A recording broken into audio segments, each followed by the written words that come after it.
بسم اللہ الرحمن الرحیم۔ السلام علیکم ناظرین۔ آج کا لطیفہ۔ ایک آدمی نے دوسری شادی کر لی۔ ایک آدمی کے 3 بچے تھے۔ اس کی بیوی مر گئی۔ اس نے دوسری شادی کر لی۔ اس کی نئی بیوی کے بھی 3 بچے تھے۔ شادی کے بعد ان کے 3 بچے اور پیدا ہو گئے۔ ایک دن سب بچے لڑنے لگے۔ اس نے اپنے شوہر کو فون کیا کہ فوراً گھر آئیں۔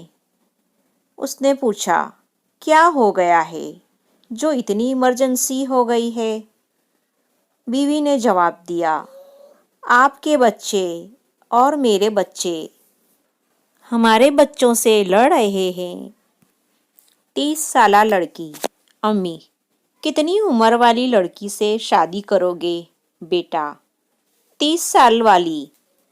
امی: 30 سال والی نہ ملے تو بیٹا تو 2 15 والی لے آنا۔ امی: ڈر پھٹے منہ تیرا،